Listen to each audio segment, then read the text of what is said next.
Bom dia, gente! Tudo bem com vocês? Hoje eu vou fazer um resumo de Memórias Póstumas de Brás Cubas, escrito por Machado de Assis, e eu espero que vocês gostem.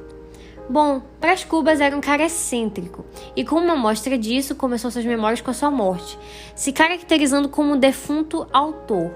Como um defunto escreve, não faço ideia.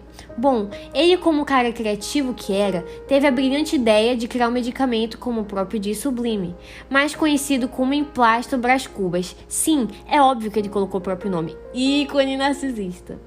A função desse medicamento era, teoricamente, resolver todos os problemas da humanidade.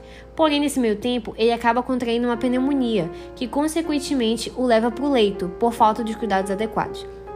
Lá, encontra uma antiga amante e, em seguida, entra em um delírio de morte, uma espécie de confusão mental, onde ele diz encontrar até com Pandora, a personificação da natureza, de tão louco que ele estava. E foi após esse delírio que ele faleceu. Agora que já sabemos sobre a sua morte, vamos retornar ao seu nascimento lá em 20 de outubro de 1805. Nascido em um berço de ouro, filhinho de papai, né? Ou seja, rico e privilegiado, era conhecido como Menino Diabo, por ser travesso e muito mal educado. Um exemplo que provava isso foi quando ele quebrou, sim, meus queridos, quebrou a cabeça de uma escrava porque ela o negou uma colher de doce. O cara era um satã. Mas enfim, Cubas estudou sua infância toda em uma escola que não gostava. Mas foi lá que ele conheceu o grande, o maior, o atemporal Quincas Borbas. Um tempo depois, e um pouco mais crescido, Cubas lembrou que ele tem um coração. E ele conhece Marcela e a conquista. Mas ela custava caro, já que sustentava seu amor com presentes. E com isso dito, é possível imaginar, o quanto ele gastava com ela. Era tanto que chegou a gastar parte de sua herança. Então não foi só o coração que apertou, meus amigos. Apertou o bolso também. O que obviamente frustrou seu pai, que o mandou estudar em Coimbra, o mandou ele para longe.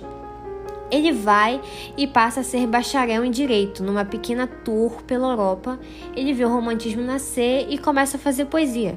Mas como nem tudo são flores, ele recebe uma carta do pai sobre o estado de saúde de sua mãe, o que faz ele retornar ao Rio de Janeiro.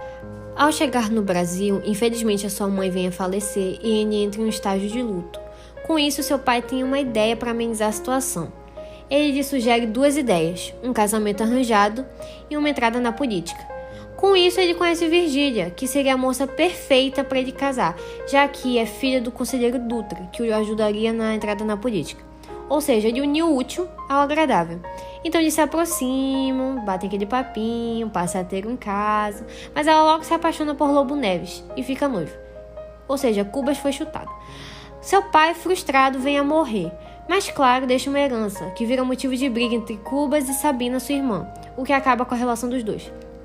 Anos depois, ele encontra Virgília novamente, faz amizade com a família e com Lobo Neves, mas seu amor por ela ainda está ali e ainda se mantém vivo, o que faz deles amantes. Lembra da amante lá que o visitou no leito? Sim, era a doce Virgília. Um dia, saindo de casa, ele encontra um mendigo pedindo esmola e, pasmem, era Quincas Borbas, seu amigo de infância, que, desesperado por dinheiro, rouba o relógio de Cubas, amigo da onça. Mas enfim, voltando aos pombinhos, ele e Virgília decidem se esconder na casa de uma antiga empregada da mesma. Mas nesse tempo, Lobo estava concorrendo a um cargo político no Maranhão, porém ele desistiu por ser muito supersticioso. Foi aí que, depois de um bom tempo, que a vida de Cubas finalmente se ajustou. Até reatou seus laços com sua irmã e recebeu uma carta de Quincas Borbas, que devolveu seu relógio, porque quando o mel é bom, a abelha sempre volta. Posteriormente, ele o encontra e ele está totalmente renovado, pois recebeu uma herança, o que o dinheiro não faz, E também uma nova filosofia, o humanitismo. Mas voltando de novo aos pombinhos lindos, Virgília engravida e perde a criança. E nisso ela é denunciada por adultério numa carta feita por Lobo, que ganha novamente aquele cargo no Maranhão e parte com ela.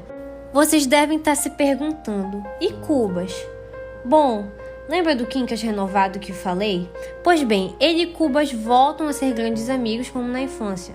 Não sei se era carência, mas já deu pra perceber que o Cubas, ele sempre estava disposto ao amor, Então ele reencontra a Nha Lolo, uma jovem amiga de seu falecido pai.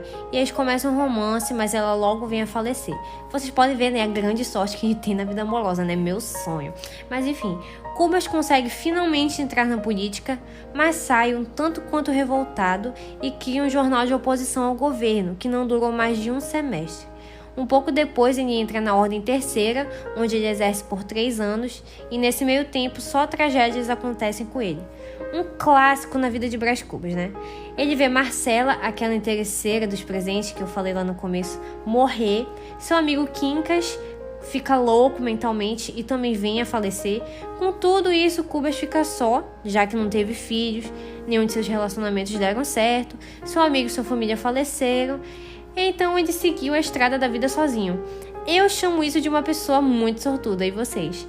Bom, e essa foi a história de Cubas. Eu espero que vocês tenham gostado. Muito obrigada por assistir até aqui.